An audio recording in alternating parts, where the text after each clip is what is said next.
Enzo Recto, kalaban ang katiwalian at kasinungalingan, kakampi sa katotohanan at kabutihan. Sukdulan na talaga ang ginagawa ngayon ng China. Dahil po mga kabunyog, may bago na naman na propaganda ito na ikakagalit ng kapwa natin Pilipino. Ayon po sa kumakalat na balita, ang Palawan daw ay pag-aari na ng China. Ito ngayon ang ipinapalabas ng mga taga-China sa kanilang social media na hindi lang ang West Philippine Sea ang kanilang inaangkin pati na rin ang kalupaan ng Palawan. Anyway, ito po yung kanilang video at picture na kung saan ipinapakita na parte daw ng China ang lupain ng Palawan.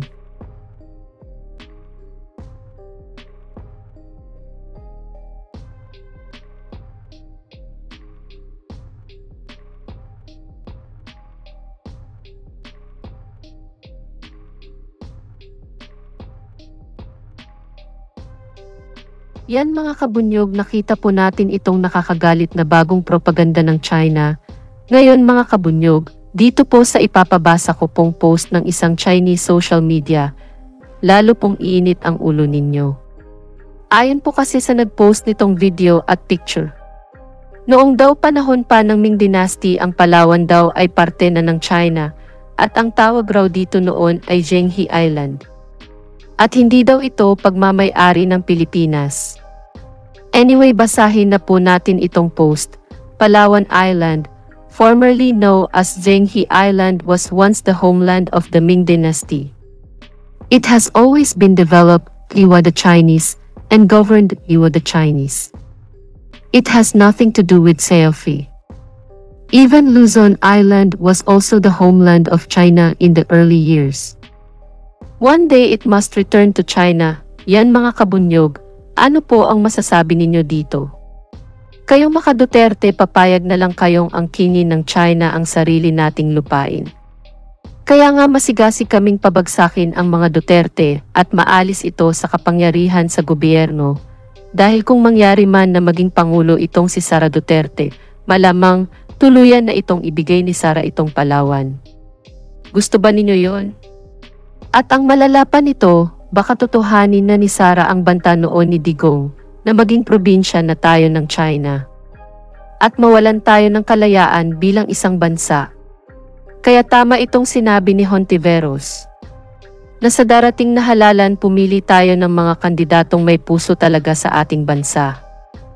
Hindi yung mga kandidatong nagkukunwari at pag nakuha na ang gusto, balik ulit sa pagsamba sa China.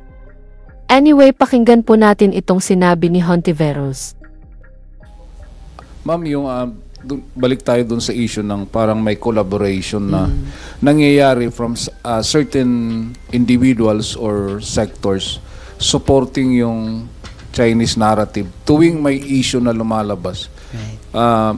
Many times naobserbahan na yung social media natin flooded with Chinese narratives. Supposedly may mga sumusuporta sa kanila. How do you look at this na nangyayari instead of supporting yung Philippine stand? Kung minsan ay mas matimbang pa yung pagsuporta niyo doon sa narrative ng mga Chinese authorities. Iyan ay bahagi talaga ng influence operations ng China sa buong mundo. And we feel it very strongly here in the Philippines. Na tuwing bubuli nila tayo sa West Philippine Sea or merong anumang issue na may ginagawa silang masama o mali sa atin, maglalabas talaga sila ng kanilang mga propaganda na pinasisinungalingan yung nararanasan ng ating mga mangingisda o Coast Guard o Philippine Navy o iba pang mga kababayan.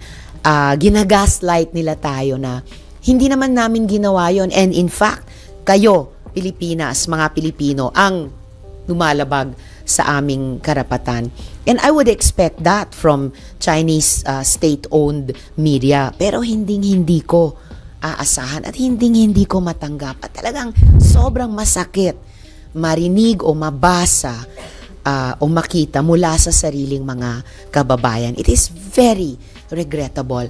Not something na aasahan sa kababayan o sa isang mamamayan ng Pilipinas. Unfortunately, yun ang name of the game ngayon ng Beijing, but talagang lumalaban talaga yung kalooban ko sa ganyang gawi ng ilan nating mga kababayan.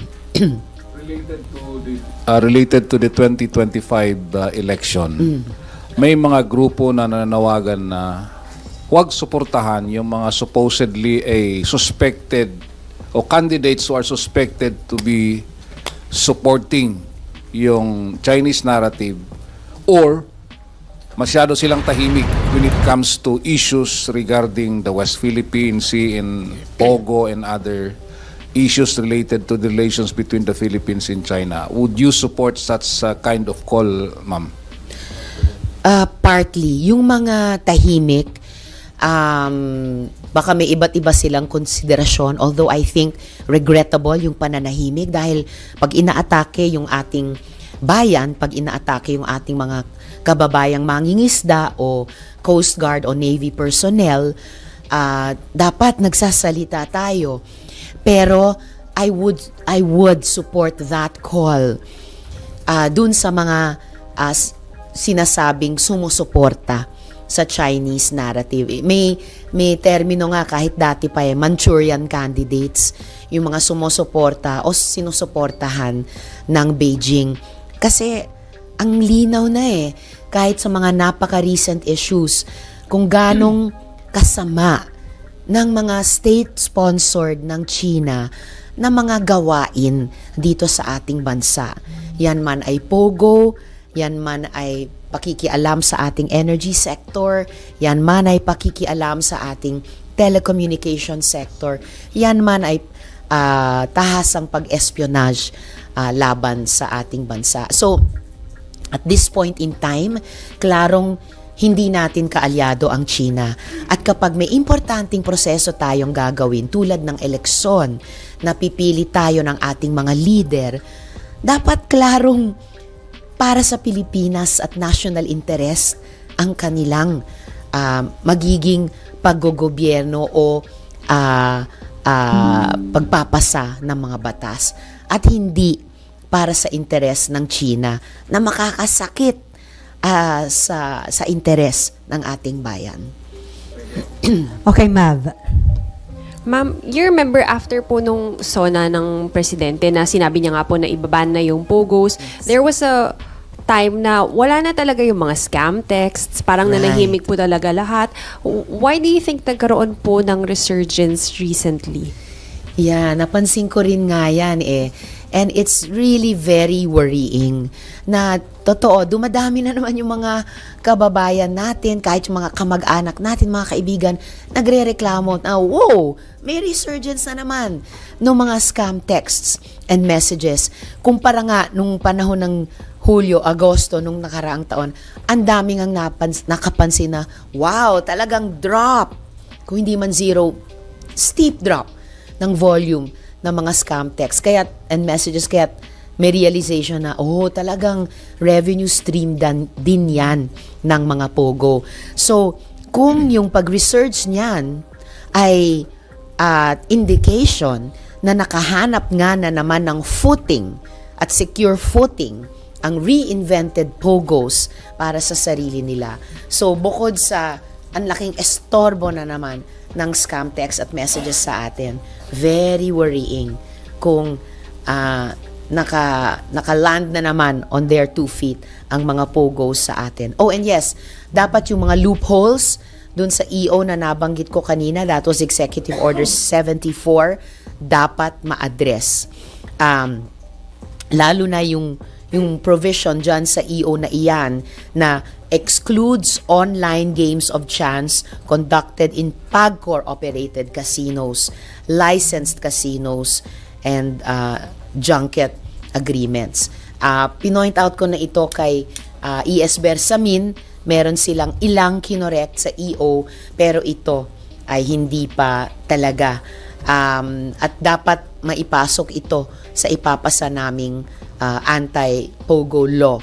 Dahil otherwise, maghahanap at makakahanap ng masusuotan, even in the law, yung mga Pogo na iyan sa pamamagitan pa ng PAGCOR. So,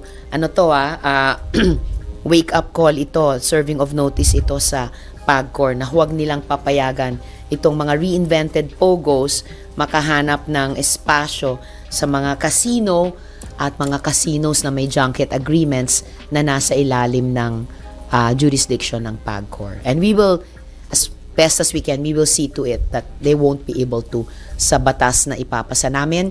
And this is a call again to the executive na gawin din yan sa EO nila. From Seth.